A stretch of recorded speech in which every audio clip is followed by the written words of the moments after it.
Hey y'all, thanks for tuning in.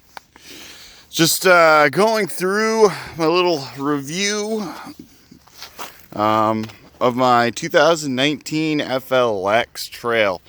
So you probably see them on Facebook all the time. These are ads for riding bicycles, and you've probably actually seen bicycles running around that have little engines on them. And just wanted to do a follow-up of how things are going, things I've done to my FLX.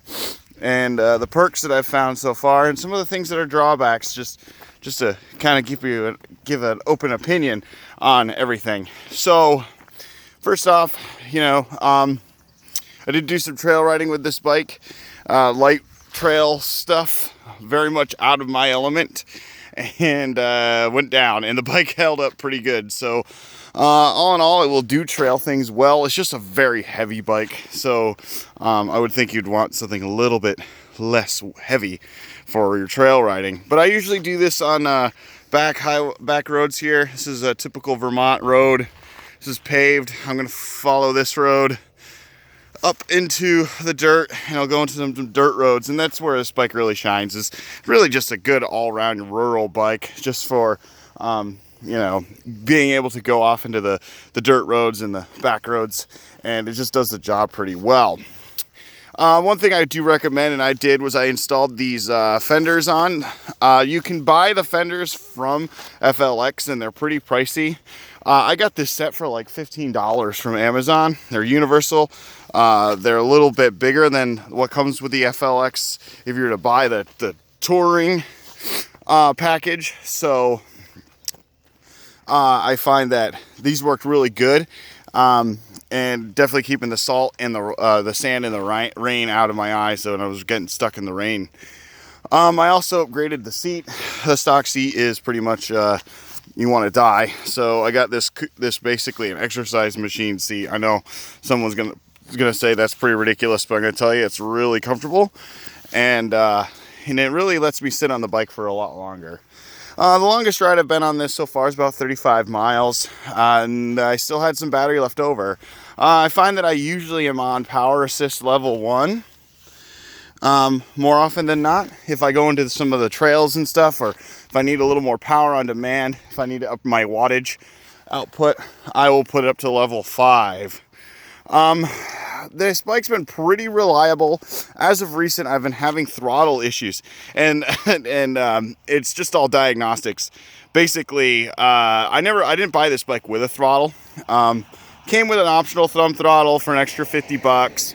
I opted out because I wanted to have the pedal assist. I wanted it to feel like a bicycle more than anything else. But what ended up happening was I was getting a code 05. If I were to power it down, power it on, it would probably come up. I won't do that because I'll lose my pedal assist. So what ended up happening was I had to tear into the whole bike, and I found this connection. This is basically the connection for your throttle. It's a little orange connector. It's got 3 pins on it. And it's got 3 pins. And what happened was I watched the video where the FLX team basically says, oh yeah, these are waterproof. They water and they hose it down, and they're like, oh, see, waterproof, it's all waterproof. So I went for a ride about 20 miles in the rain, soaking rain, and the bike went fine. So when I got home, I powered it down, then powered it back up. And then all of a sudden, the bike was having electrical issues. And there was some kind of clouding behind the plastic here. I was like, wow, this is actually not as waterproof as FLX is promising.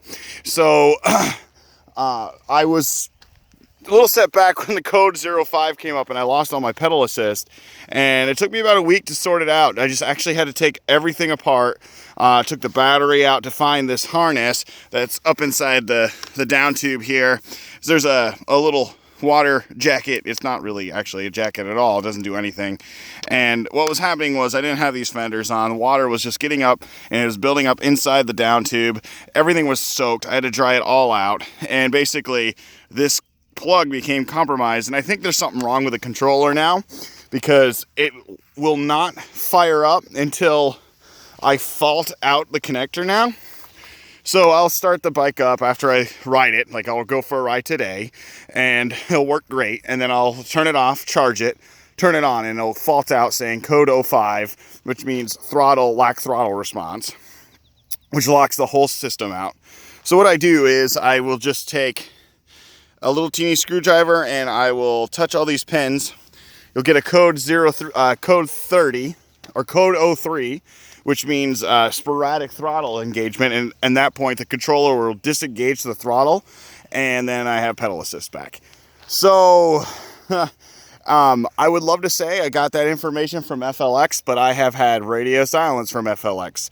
One of the things I'm going to tell you is that if you buy this bike, the customer service, well, pretty much lacks. You're on your own. You've really got to be somewhat handy and crafty if you're going to make this bike work. And you'd think for about $2,000 bicycle that you'd have a good support.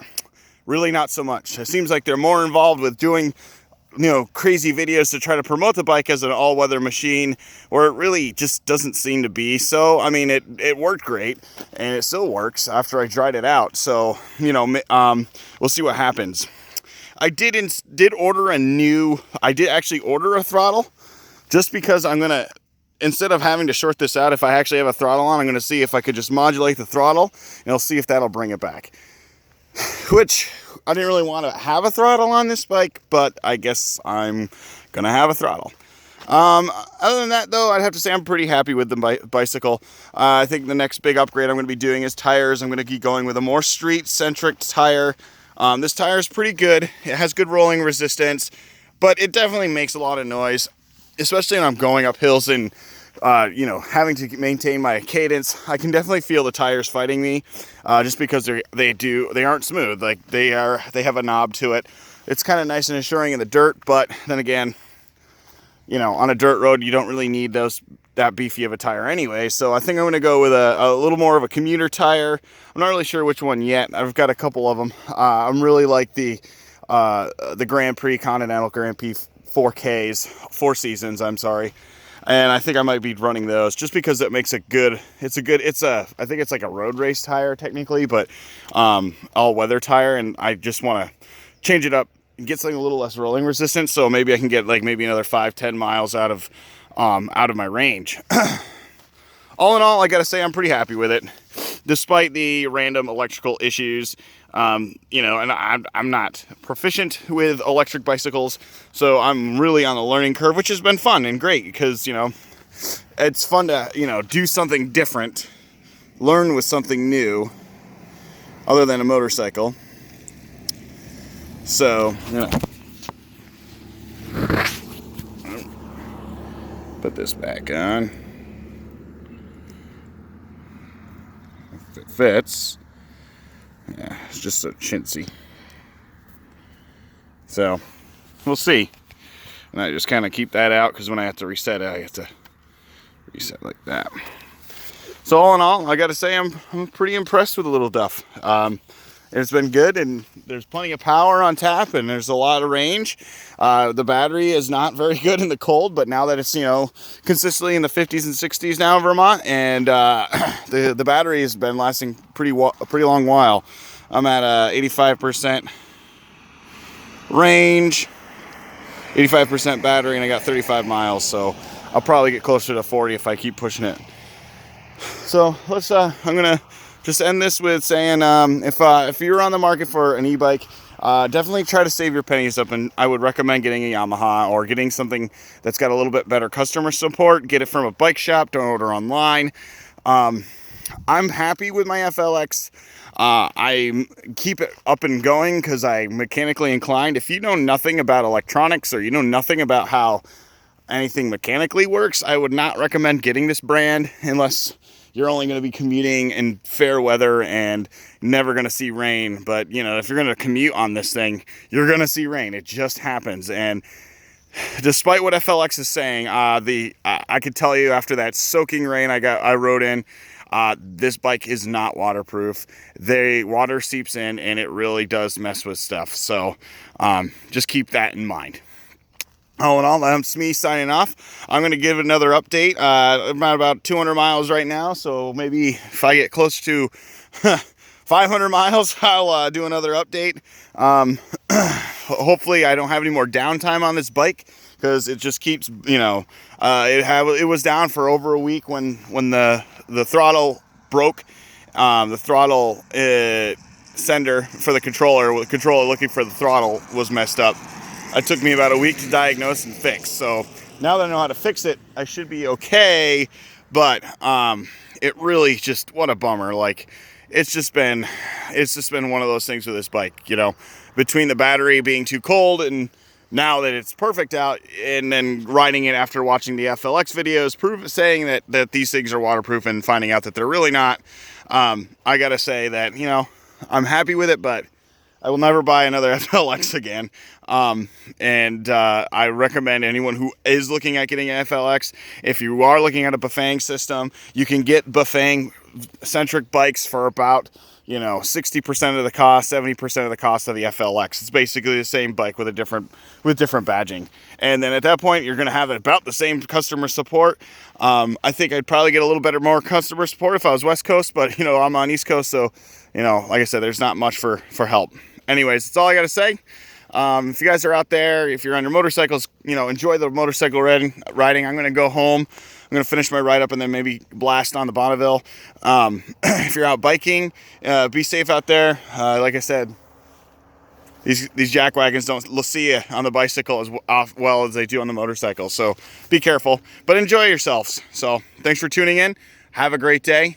Enjoy the beautiful spring, summer weather.